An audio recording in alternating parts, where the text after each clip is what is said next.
स्वाध्यायः परमः। Doctor Baba Saheb Ambedkar open university.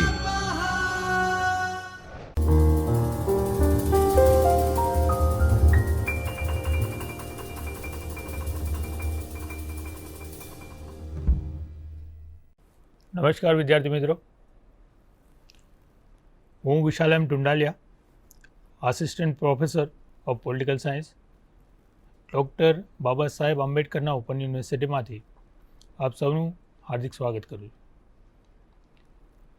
વિદ્યાર્થી મિત્રો, છેલ્લા થોડા લેક્ચરમાં આપણે અદાલતના સંદર્ભમાં, ન્યાયાલયના સંદર્ભમાં ઘણી ચર્ચા કરી છે. લાસ્ટ ટોપિકોની અંદર ન્યાયાલયની અંદર જે સુપ્રીમ કોર્ટ, સર્વોચ્ચ અદાલત, હાઈકોર્ટ, વડી અદાલત, એના અનુસંધાનમાં આપણે થોડી ચર્ચા કરેલી છે. આના જ અનુસંધાનમાં આજનો આપણે ટૉપિક લઈશું કે અદાલતની સમીક્ષા એ એક્ઝેક્ટલી શું છે. એના અનુસંધાનમાં આપણે થોડી આજે વિગતવાર ચર્ચા કરીશું.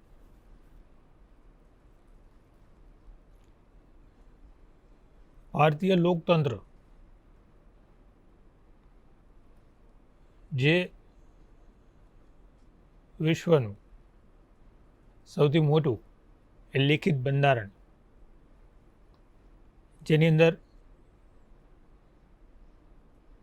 3 મુખ્ય અંગો જે આપણે ગણી શકાય: ધારાસભા, કારોબારી અને ન્યાયતંત્ર.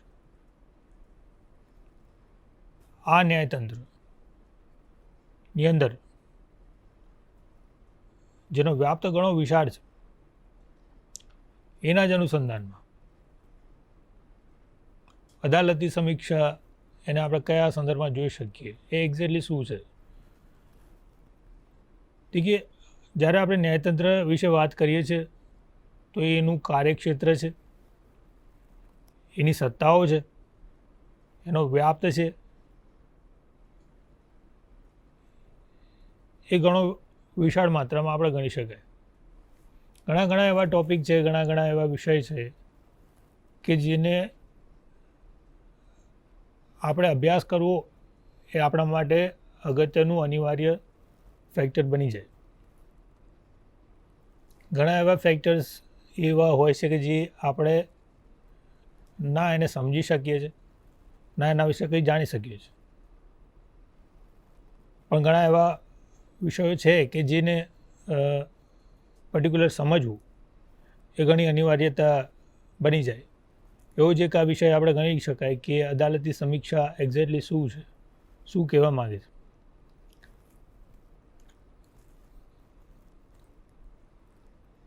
જ્યારે આપણે સરકારના 3 મુખ્ય અંગોમાં ન્યાયતંત્ર જે છે એ મુખ્ય એનું કાર્ય એ કાયદાનું જ્યારે અર્થઘટન કરવાનું અને ન્યાય આપવાનું છે. અહીંયા તમારું ધ્યાન દોરવાની કોશિશ કરું કે ન્યાય તંત્રને આપણે બેઝિકલી એ સંદર્ભમાં જોતા હોઈએ કે એની કામગીરી એ ન્યાય આપવાનું છે,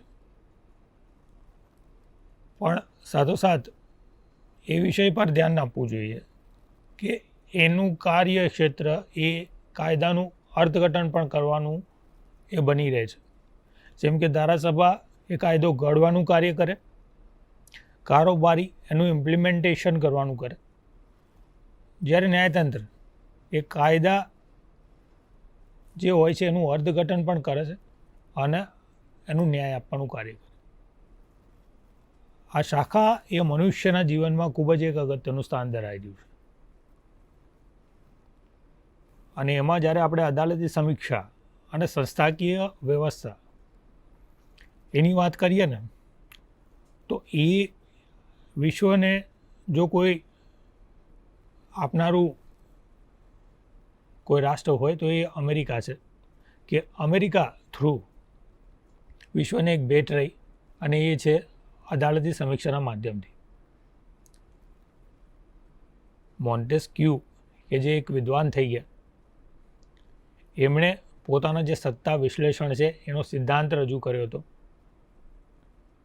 જે અમેરિકામાં એનું ઇમ્પ્લિમેન્ટેશન છે એ વધુમાં વધુ એનો અમલ થયો છે. એને કયા અનુસંધાનમાં વાત કરે છે કે મોન્ટેસ્ક્યુ એ પોતાના સત્તા વિશ્લેષણમાં બંધારણને સર્વોપરી ગણ્યું છે. અમેરિકાનું બંધારણ જ જોવા જઈએ ને તો કમ્પેરેટિવલી ઘણું એ નાનું છે, અને તેથી જે કેન્દ્ર અને રાજ્ય વચ્ચેના જે સ્પષ્ટીકરણ માટે એ લોકોને આશરો લેવો પડતો હોય છે કે અદાલતી સમીક્ષાનો. અને ત્યારે કે જ્યારે બંધારણ એ ટૂંકા અર્થમાં હોય ને, તો એના માટે અદાલતની સમીક્ષા જ્યાં હોય ને એ જરૂર પડતી હોય. એની સાથોસાથ જે ન્યાયિક સક્રિયતામાં એ ન્યાયાલય એ કંઈક અંશે સામાન્ય જન સમુદાયથી એ દૂર જણાય છે આ સંદર્ભમાં. કેમ કે ન્યાયતંત્ર તરફ પરંપરાગત ખ્યાલ એવો છે કે જેને અન્યાય થયેલો જણાય તો નાગરિક અદાલતમાં અપીલ કરે છે, અને ત્યારબાદ ન્યાયાધીશ છે એ વાદી અને પ્રતિવાદી એ બંનેને સાંભળે છે, અને તેઓ બંધારણ અને સંસદના કાયદાને ધ્યાનમાં લઈને વાદમાં એ ન્યાય આપતા હોય છે. આ તો એની પૂર્વ ભૂમિકા. હવે આપણે જોઈએ કે એક્ઝેક્ટલી અદાલતી સમીક્ષા ઇટ મીન્સ વોટ, કે જ્યારે સમવાય તંત્રનો સ્વીકાર કરવામાં આવે ત્યારે સમવાય અને એકમ સરકારો વચ્ચે એ કાર્યનું વિભાજન થતું હોય છે, તથા આ બંને સરકારોને બંધારણે નક્કી કરેલી મર્યાદામાં રહીને એ પોતાનું વર્તન કરવાનું હોય છે. બંધારણ એ સર્વોપરી સત્તા ધરાવતું હોવાથી જ્યારે બંને સરકાર વચ્ચે જ્યારે મતભેદ ઉત્પન્ન થયા ને ત્યારે સર્વોપરી અદાલત તે અંગે છેવટનો નિર્ણય આપે છે. આ પ્રમાણે સમવાય તંત્રમાં એ સર્વોપરી અદાલત એ બંધારણનું અર્થઘટન કરવાનું કાર્ય એ મહત્વનું કાર્ય કરે છે. જ્યારે પણ કોન્ફ્લિક્ટ ઊભા થાય છે કેન્દ્ર સરકારના અનુસંધાનમાં આવે કે રાજ્ય સરકારના અનુસંધાનમાં આવે, જે કંઈ પણ બંધારણનું અર્થઘટન કર્યું છે, જે પણ કાયદાને ડિવાઈડ કર્યા છે એનું અર્થઘટન કરવું અને એના અનુસંધાનમાં ચુકાદા આપવું એ અગત્યની કામગીરી એ આપણું ન્યાયતંત્ર એ કરી રહ્યું છે. ધારાસભા જે હોય એ પોતાનું ક્ષેત્રની બહારના કાર્ય ઉપર એ કાયદો ઘડ્યો હોય તો તેને પણ અદાલતમાં પડકારવામાં આવતા તેને ગેરબંધારણીય કે રદબાતલ પણ એ જાહેર કરવાનું જે કામગીરી જે છે એ સર્વોચ્ચ ન્યાયાલય એટલે કે અદાલતી કામગીરીમાં આપણે લઈ શકીએ. સર્વોચ્ચ અદાલતના કાર્યને એ અલ્ટિમેટલી અદાલતી સમીક્ષા તરીકે આપણે વર્ણવી શકીએ. એને આપણે અદાલતી સમીક્ષા તરીકે ઓળખવામાં આવે છે. તો આ થઈ અદાલતી સમીક્ષા.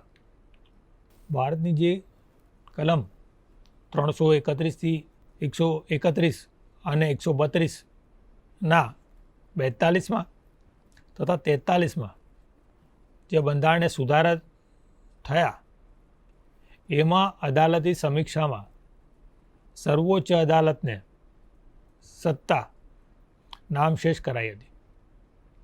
આ ફેક્ટર્સ વાત થઈ છે ભારતના અનુસંધાનમાં કે જે આર્ટિકલોમાં આપણે ચેન્જીસ કર્યા એના સુધારા થયું, તો એમાં જે અદાલતી સમીક્ષા જે આપણા ત્યાં એને નામશેષ કરાઈ. અને ત્યારબાદ ફરીથી 44મો બંધારણીય સુધારો કર્યો, જે 1978માં 1978માં ન્યાયતંત્રની સ્વતંત્રતાને પુનઃસ્થાપિત કરી. એટલે કે એનું ઇમ્પ્લિમેન્ટેશન 44મા બંધારણ સુધારા થ્રુ એને ઇમ્પ્લિમેન્ટેશન ફરીથી કરવામાં આવ્યું. તો એ જે ચુકાદા, જે અદાલતની જે સર્વોચ્ચ અદાલતને સમયાંતરે આપણે ચુકાદા જે જણાય છે તેની સત્તા તે હજુ પણ જે છે એ હયાત છે, એ ચાલુ છે. ન્યાયાધીશ BK મુખર્જીએ આ અનુસંધાનમાં એમનું સ્ટેટમેન્ટ આપ્યું છે કે ભારતમાં બંધારણ એ સર્વોચ્ચ છે અને સંસદ તથા રાજ્યોની ધારાસભાને કેવળ બંધારણની 7મી અનુસૂચિ દ્વારા સીમાંકિત પોતપોતાના ક્ષેત્રમાં રહીને કાર્ય કરવાનું રહેશે. બંધારણના ભાગ 3માં નાગરિકોના મૂળભૂત હક્કોની બાંયધરી અપાઈ છે. ધારાસભા તેનું ઉલ્લંઘન કોઈ પણ પરિસ્થિતિમાં કરી શકતી નથી. આ અધિનિયમ કાયદેસર છે કે કેમ, તે બંધારણીય છે કે નહીં, એ નિર્ણય કરવાનું કામ એ અદાલતનું છે. તો આ સ્ટેટમેન્ટ આપ્યું ન્યાયાધીશ શ્રી BK મુખર્જી. આગળ જોઈએ તો જ્યારે અમેરિકાની સર્વોચ્ચ અદાલતના પ્રમાણમાં ભારતની જે સર્વોચ્ચ અદાલતમાં એ ન્યાયિક સમીક્ષાને મર્યાદિત બનાવવામાં એ પ્રથમ દાયકાથી એના પ્રયત્ન ચાલુ છે, એના પ્રયત્નો થયા છે.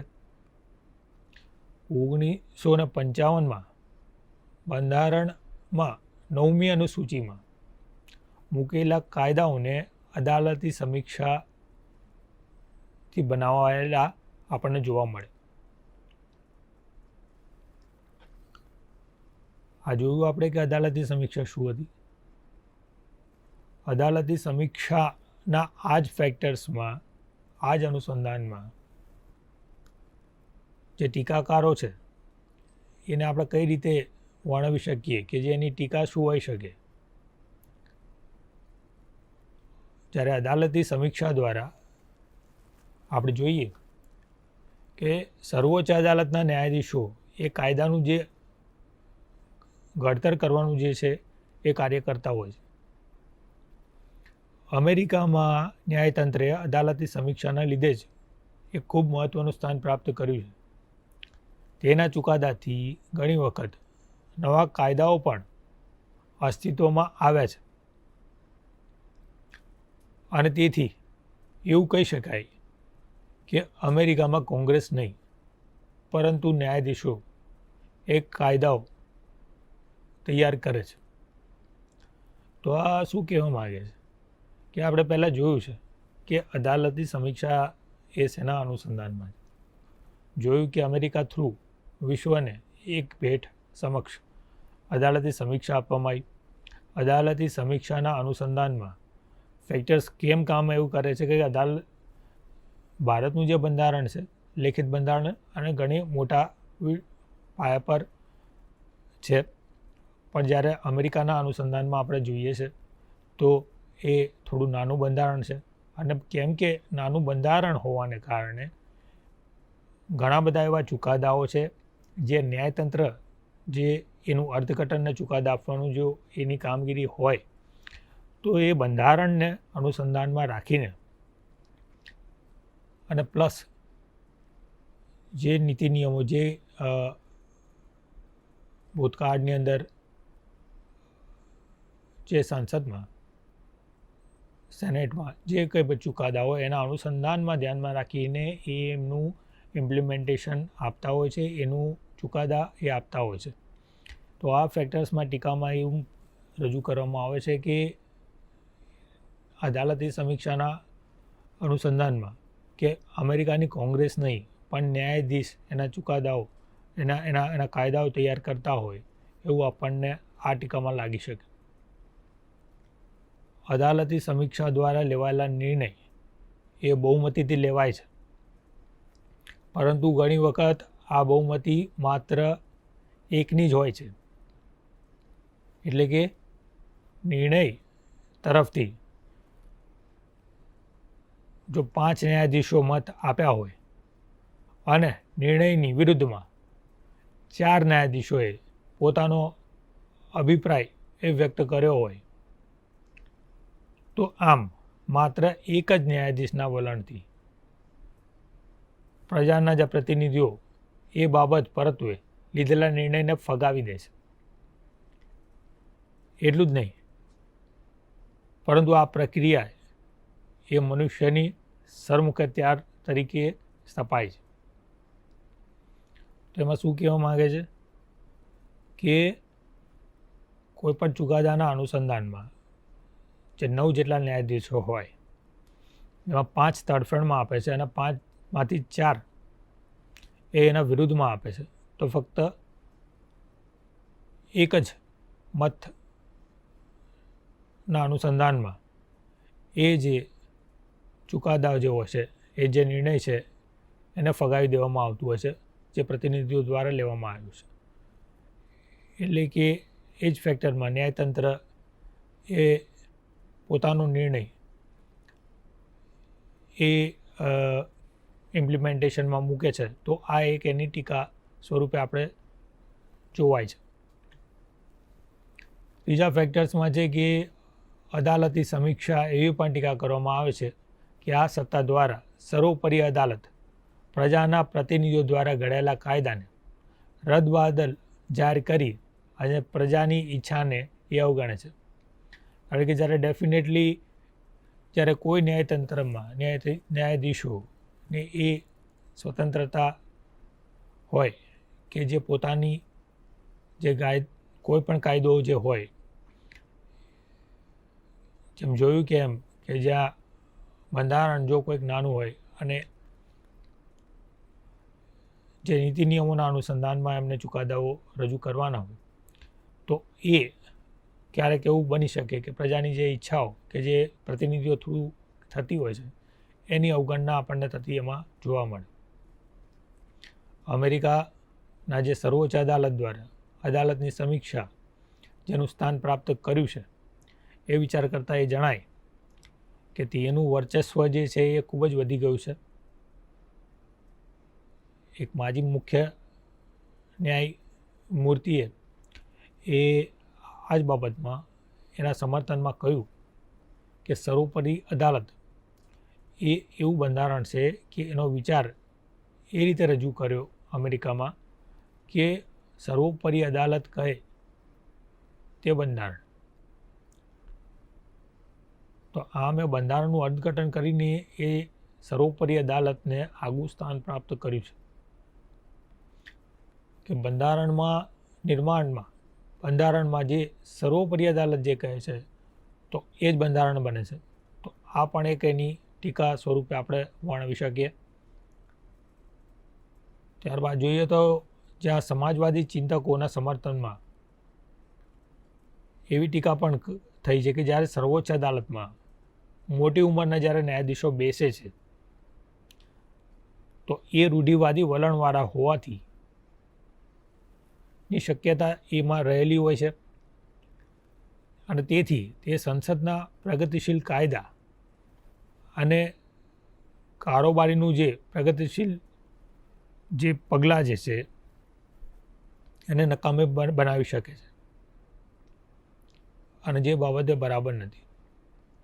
એટલે કે જો કોઈ એક ન્યાયાધીશો કે જે મોટી ઉંમર લાયક હોય અને એ રૂઢિવાદી વલણ ધરાવતા હોય અને એના જ અનુસંધાનમાં જો એ ચુકાદાઓ આપતા હોય તો એ ક્યારેક એ સંસદ થ્રુ જે કાયદાઓ જે નીતિ નિયમો જે કાયદા જેનું ઇમ્પ્લિમેન્ટેશન છે એને એ લોકો રદબાતલ થઈ શકે છે, કરાવી શકે છે. અને આ ફેક્ટર્સ જે છે એ તો આ બેઝિકલી વસ્તુઓ થઈ કે એની ટીકાઓ કઈ રીતે આપણે મળી શકીએ અદાલતી સમીક્ષાના અનુસંધાનમાં. છઠ્ઠા ફેક્ટર્સમાં પણ આપણે આમાં જોઈ શકીએ છીએ કે અમેરિકામાં ત્યારે મુખ્ય ન્યાયાધીશોની નિમણૂક થાય છે. જોકે આ માટે સેનેટની મંજૂરી એ અનિવાર્ય બનતી હોય છે અને એ મેળવીને એ સામાન્ય રીતે કે જે સેનેટની મંજૂરી મળે એ એટલું ઇઝી ફેક્ટર્સ અહીંયા કામ કરતું નથી. તો જ્યારે પ્રમુખ અને સેનેટ બહુમતીના સભ્યો એક જ રાજકીય પક્ષના હોય ને ત્યારે ઘણું ખરું એ પ્રમુખે કરેલા જે નિર્ણયને એને સ્વીકારવામાં આવે છે. શું કહે છે અહીંયા કે અમેરિકામાં મુખ્ય ન્યાયાધીશોની જે નિમણૂક છે એ માટે સેનેટની મંજૂરી અનિવાર્ય છે અને સેનેટમાં જ્યારે પ્રમુખ અને સેનેટ જો એક જ રાજકીય પક્ષના હોય તો એની તરફેણમાં એ નિમણૂક ન્યાયાધીશની નિમણૂક એ એના માટે સરળ બનતી જાય છે, એને સ્વીકારવાનું એમના માટે સરળ બને છે. પરંતુ આ રીતે જ જો આપણે જોઈએ બીજા ફેક્ટર્સમાં કે પ્રમુખ પોતાની તરફ ફી હોય અને ત્યારે વ્યક્તિને ન્યાયાધીશ તરીકે તેઓ નિમણૂક કરી શકે છે. જ્યારે સમવાય અને એકમ સરકાર વચ્ચે મતભેદ ઊભા થાય ત્યારે સમવાય સરકારની તરફના ચુકાદા આપીને તેને સત્તા ક્ષેત્રમાં તેઓ વધારો કરી શકે છે. ઘણી વખત આ કરતાં જુદી જ સ્થિતિ સર્જાતી હોય કે જ્યાં ન્યાયાધીશો એ પ્રમુખની વિચારસરણી સાથે સંમત ન થાય તો તે અગત્યના ચુકાદા અંગે ઉપસ્થિત થયેલા જે મતભેદ છે તેની વિરુદ્ધમાં પણ એ ચુકાદો આપી શકે છે અને તેથી જે સમવાય રાજ્યનું જે હિત જે છે ને ત્યારે એ નુકસાન કરતું હોય છે. બેઝિકલી આ ફેક્ટર્સમાં એમ કહેવા માંગે કે જે સેનેટમાં અને પ્રમુખમાં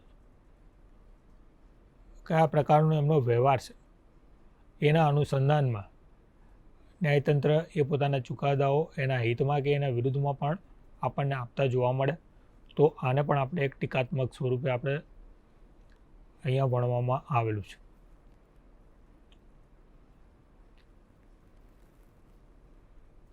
મિત્રો આજે આપણે ફેક્ટર્સમાં જોયું કે એની ટીકાઓ શું હતી.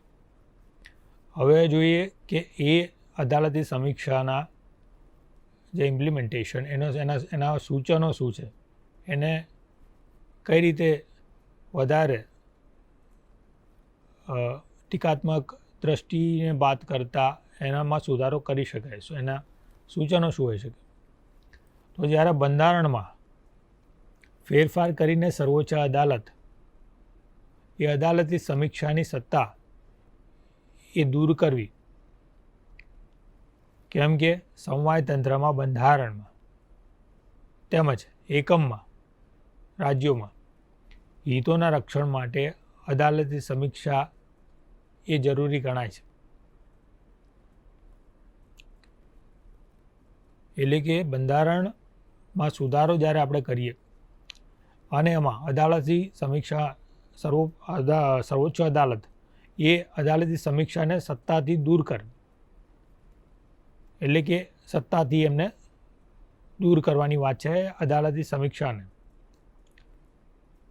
બીજા ફેક્ટર્સમાં કે જ્યારે કોઈ પણ કાયદાને જો સર્વોપરી અદાલત એ રદબાદલ જાહેર કર્યો હોય અને તે કાયદાને કોંગ્રેસ ફરીથી તેના મૂળ સ્વરૂપમાં પસાર કરે તો તેના પર ફરીથી અદાલતી સમીક્ષા એ ન થવી જોઈએ. એટલે કે એકવાર જો એને રદબાદલ જાહેર કર્યો અને ફરીથી જો એને કોંગ્રેસ થ્રુ એને ફરીથી પસાર કરવામાં આવે તો ફરીથી એના પર અદાલતનો કોઈ ચુકાદો કે અદાલતની કોઈ પણ પ્રકારની સમીક્ષા એ અનુસંધાનમાં ના થવી જોઈએ. આ એક એનું સૂચન થયું. આ સૂચનને વધુ યોગ્ય લાગે કે કેમ કે પ્રજાના જે પ્રતિનિધિઓ એ ઈચ્છે તે કાયદાને અમલમાં મૂકવાના હોય તો તે અમલ એ થવો જોઈએ. જોકે આમાં ભય સ્થાનો તો રહેલા જ છે. કોંગ્રેસમાં રાજકીય પક્ષ રાજકારણને લીધે અદાલતી સમીક્ષા દ્વારા ન્યાયની જે સ્થાપના ન પણ થવા દે, તો આ એક એનું ફેક્ટર્સ થયું. ત્રીજું ફેક્ટર્સ છે કે નિર્ણય આપતી વખતે જ્યારે સર્વોપરી અદાલતમાં 9 ન્યાયાધીશોમાંથી જો 5 એની તરફેણમાં હોય અને 4 એની વિરુદ્ધમાં હોય, તો પણ એક એવી બહુમતીના નિર્ણય, જેમ કે આપણે આગળ જોયું એ રીતે, એનાથી એની બહુમતીનો નિર્ણય લેવાતો હોય છે. તો આને બદલે આપણે એમાં કઈ રીતે ફેરફાર કરી શકાય છે એ સૂચવવામાં આવ્યું કે જ્યારે 9માંથી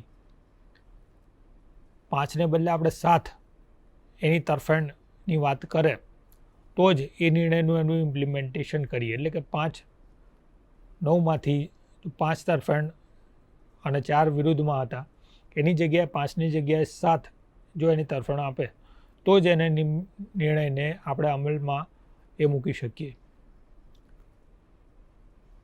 તો આ પ્રમાણે જે અદાલતની જે સમીક્ષા જે છે એમાં આપણે અદાલતી સમીક્ષા અનુસંધાનમાં જોયું, એના ટીકાઓ જોયા અને એના જે સૂચનો છે એમાં કઈ રીતે એમાં ફેરફાર થયા, એમાં વારંવાર સૂચનો કરવામાં આવ્યા છતાં પણ ઘણીવાર શું થાય છે કે એનું ઇમ્પ્લિમેન્ટેશન, એનો અમલ એ યોગ્ય રીતે કરવામાં આવતો નથી.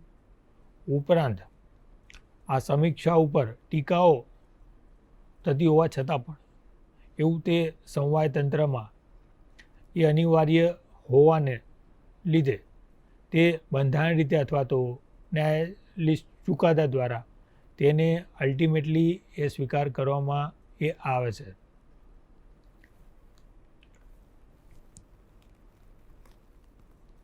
તો આ વાત થઈ. એનો સારાંશમાં આપણે શું લઈ શકીએ? અદાલતી સમીક્ષા દ્વારા સર્વોચ્ચ અદાલત દ્વારા ધારાસભાઓએ કારોબારી દ્વારા જે સત્તાનો દુરુપયોગ પર તેઓ અંકુશ મૂકતા આપણને જોવા મળે. તેની આપણે જે ઉપયોગિતાને લક્ષ્યમાં લઈને વુડ્રો વિલ્સને એવું કહ્યું છે કે વ્યક્તિના અધિકારો હોય કે સરકારની કોઈ ખાસ સત્તાઓની છેવટના રક્ષક તરીકે અદાલતી સત્તાઓને આપણે ગણાય છે, એની ગણી શકાય છે. આમ એ ન્યાયતંત્ર એ સમગ્ર પદ્ધતિને એ સમતોલ રાખવાનું એ એક ચોક્કસ પરિબળ તરીકે આપણે ગણી શકાય.